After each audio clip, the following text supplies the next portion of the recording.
விழுப்புரம் சாலாமேடு அன்னை இந்திரா நகரில் மூன்றாவது நாளாக குடியிருப்புகளை தண்ணீர் சூழ்ந்துள்ளதால் பொதுமக்கள் அவதியடைந்துள்ளனர். கனமழையை தொடர்ந்து ஏற்பட்ட வெள்ளப்பெருக்கால் சாலாமேடு பகுதியில் 1000க்கும் மேற்பட்ட வீடுகளை தண்ணீர் சூழ்ந்துள்ளது. நேற்று வீடுகளுக்குள் தண்ணீர் தேங்கியிருந்த நிலையில் இன்று சற்றே வடிந்துள்ளது. ஆனாலும் குடியிருப்புகளை சுற்றி தேங்கியுள்ள நீர் மூன்றாவது நாளாக இன்றும் வடியாததால் மக்கள் அவதியடைந்துள்ளனர். பாண்டிய நகர், காந்தி நகரும் அங்கே ஏறக்குறைய அங்கேயும் ஒரு 1000 மக்கள் வசிக்கக்கூடிய 1000 குடும்பங்கள் வசிக்கக்கூடிய சூழலில் இன்னும் நீர் வடிந்த பாடு இல்லை. இன்னமும் மக்கள் அதிகப்படியாக தேவையாக இருக்கக்கூடிய அந்த உணவு அந்த போன்ற தேவைகள்லாம் பூர்த்தி அடையாமல் இருக்குது. மக்கள் வெளியே வர முடியாமல் இருக்கிறாங்க. இன்னும் பாண்டியன் நகர் பக்கம், இந்த பக்கம் இந்த துரைசாமி நகர் பக்கம்லாம் இன்னும் மின்சாரமானது தடைப்பட்டு இருக்குது. இன்னும் மின்சாரம் கொடுக்கவே இல்லை. இன்னமும் 3 நாட்களாக எல்லாமே இருளில் தான் மூழ்கிட்டு இருக்கிறோம் எல்லாருமே. கப்பியாம்புலியூர் ஏரி உடைந்ததால் விழுப்புரம் மாவட்டம் பனையபுரம் பகுதியில் கும்பகோணம் தஞ்சை செல்லும் சாலையில் போக்குவரத்து துண்டிக்கப்பட்டுள்ளது. 100 ஏக்கர் விவசாய நிலங்களை சூழ்ந்த ஏரி நீரானது ஊருக்குள்ளும் புகுந்ததால் மக்கள் கடும் இன்னல்களை சந்தித்துள்ளனர். வெள்ளப்பெருக்கால் முண்டியம்பாக்கம் அரசு மருத்துவமனைக்கு செல்லும் சாலையும் கடுமையாக சேதமடைந்துள்ளது. 1500 ஏக்கர் இருக்குது சார். 1000 ஏக்கர் நெல் நட்டுக்கிறாங்க. ஃபுல்லாக இது நெடுக்கவே விற்கிற வண்டியிலேருந்து 1000 ஏக்கர் நெல் நட்டுக்கிறாங்க சார். நெல் நட்டு எல்லாமே பாதிப்பு. ஒரு ஏக்கருக்கு 40,000 செலவு சார். நெல் நட்டுறதுக்கு ஒரு ஏக்கருக்கு.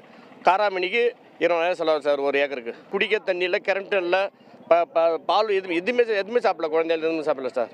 மாத்தூர், கும்மலம், பிஎஸ் பாளையம் அது வரைக்கும் போதுங்க சார். இது வரைக்கும் 1000 ஏக்கர் தண்ணியில் மிதக்கின்னு இருக்குது. இது வரைக்கும் எல்லாம் கதிர் வர பயிர் எல்லாம் நாஸ்தியாக இருக்குதுங்க சார். உளுந்துலேருந்து, காராமணிலேருந்து, கரும்புலேருந்து இது வரைக்கும் 4 நாளாவது மின்சாரம். இது ஏக்கருக்கு கிட்டத்தட்ட 40,000 இப்போ மட்டும் செலவுங்க. இன்னும் மேல் செலவுலாம் அப்புறம் இருக்குது. ஒரு உளுந்துக்கு 20,000 செலவாகுது ஒரு ஏக்கருக்கு. இவ்வளோ செலவு பண்ணிக்கிறோம். இது இழப்பீடு கவர்மெண்ட் பார்த்து ஏதாவது இழப்பீடு கொடுத்தா பரவாயில்ல.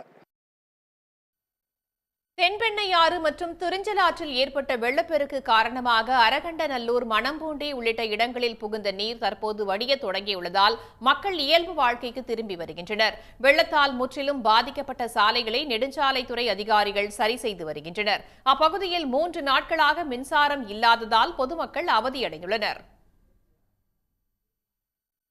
வெள்ளம் காரணமாக அரசூர் பகுதியில் சென்னை திருச்சி தேசிய நெடுஞ்சாலையில் ஏற்பட்ட போக்குவரத்து பாதிப்பு 8 மணி நேரத்திற்கு பிறகு நேற்றிரவு சரி செய்யப்பட்டது. சென்னை திருச்சி மார்க்கத்தில் ஒரே சாலையில் இருவழி போக்குவரத்துக்கு வாகனங்கள் அனுமதிக்கப்பட்டன. இந்நிலையில் அரசு தங்களுக்கு நிவாரணம் வழங்க வேண்டும் என பாதிக்கப்பட்ட மக்கள் அரசூரில் சாலை மறியலில் ஈடுபட்டனர். அவர்களிடம் ஆட்சியர் பழனி, மாவட்ட காவல் கண்காணிப்பாளர் தீபக் உள்ளிட்டோர் பேச்சுவார்த்தை நடத்தியதை அடுத்து 3 மணி நேரத்திற்கு பிறகு போராட்டம் கைவிடப்பட்டது. உடனுக்குடன் செய்திகளை தெரிந்து கொள்ள சன் நியூஸ் பெல் ஐகானை கிளிக் பண்ணுங்க.